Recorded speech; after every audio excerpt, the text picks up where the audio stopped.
former three-time world boxing champion Dingaan Thobela passing away at the age of 57. He was found dead in his Mayfair apartment. Thobela, who's known, of course, as the Rose of Soweto, missed a recent boxing symposium due to poor health.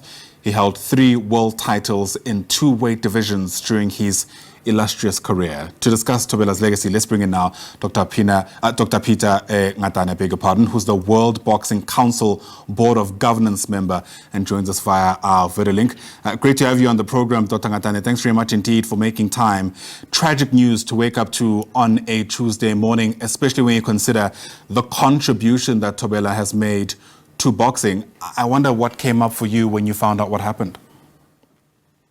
Well, I think firstly I need to pass my condolences to his family and all. You know, when we're talking family, I'm not just talking his mother, father, or anyone, everyone that is associated with him in the bloodline.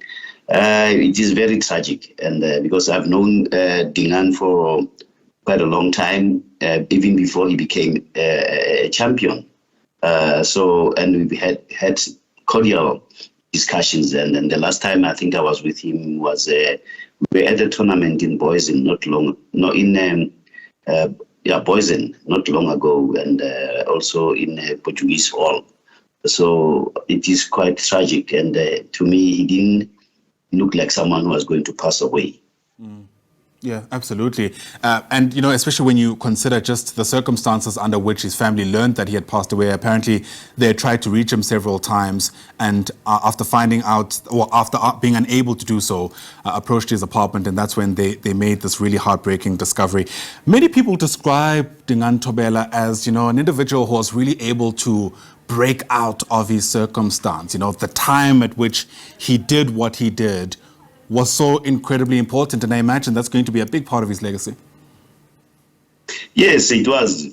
For those who might not know, Dingaan Thobela was a student at the Soweto College here in Pimville, he was studying to become a teacher, and at the same time he was training under Norman Shabani, and then he had an opportunity to fight for an IBO title after coming out of the amateurs. He had a very good amateur, illustrious amateur activity. So he became a professional and registered with the then South African National Controlling Board, and which was later taken over and became the South African National Boxing Control Commission, of which at one time and several times I have been chairman, and I've had several. So he became an IBO champion, and also after defending the several times the IBO championship. You must remember we have just come out of apartheid in 1992. We had 1991.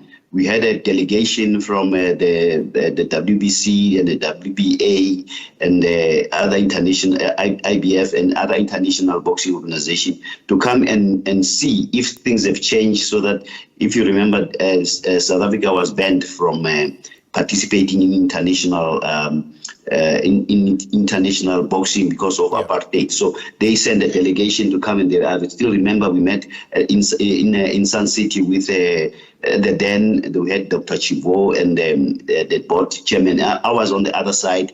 I was the one opposing the board. I was the president of the South African Coordinating Council. And as part of the discussion, that the fight of Thobela came about because he had just come back from Albuquerque, where he fought Tony Lopez, and we were very unhappy with the results. That's why then there was a rematch, which has been that was for the WBA title, because he already had a WBO championship. Now he was fighting for the WBA championship. Now, as he came in, he went in. There was at the time the flux time of fighting and during the struggle. I still remember we were supposed to have, the fight was supposed to be in Sun City, the return match of Tony Lopez and Dingaan Thobela, and then he we had to, the people at the time, Putazwana was still under Ndate Mangope. And the community said the Dingaan Thobela fight will not happen unless Ndate Mangope had to release some of the prisoners that were jailed by him. So we met because we wanted to save this fight, because we believe that Thobela deserved to have won this WBA fight. Right. Now we went, and then to cut the long story short, the fight took place in Sun City, where Dingaan Thobela defeated Tony Lopez and became the WBA champion. Now, Dingaan Thobela was supposed to defend it several times, but look, he was a very amicable person and a nice life and fun. His training program was disturbed, and they ultimately lost the WBA title to Nazarov, a Russian fighter from there. And there was a lull in his activity where people thought he was finished. And in the meantime, we started having discussions. At the time, as I say, I'm a member of the WBC Board of Governors.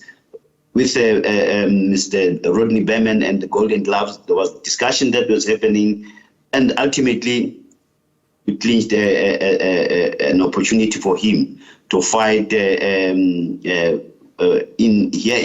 South Africa. Sure. To fight for the WBC title. Sure.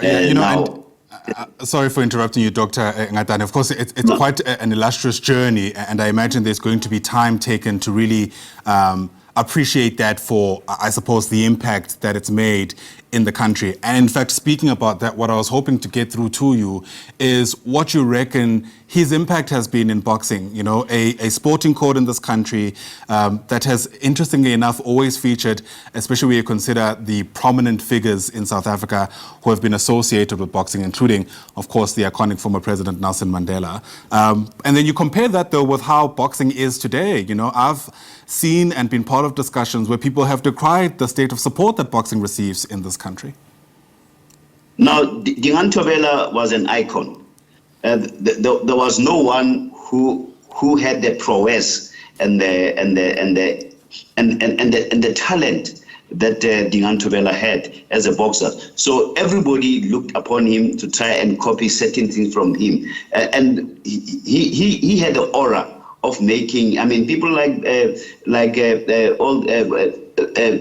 boxers who became world champion were emulating him because he gave them that thing, and he put boxing in South Africa at a certain pedestal. So that's why even at the time, a person like Nelson Mandela wanted to meet him because of the aura that he has in terms of boxing and the influence he has in terms of South African boxing in general. And not only that, not only South African, international. He was revered in Namibia, he was revered in Zimbabwe, in Zambia, all over the place in Africa. He represented Africa in totality. So as a sports person, he was one of the most notable personalities. And one of the things that I think is paramount is that Dingaan Thobela is the second boxer in the history of South Africa to have won the WBC title, because many people have tried and they failed. And when he fought Ketley,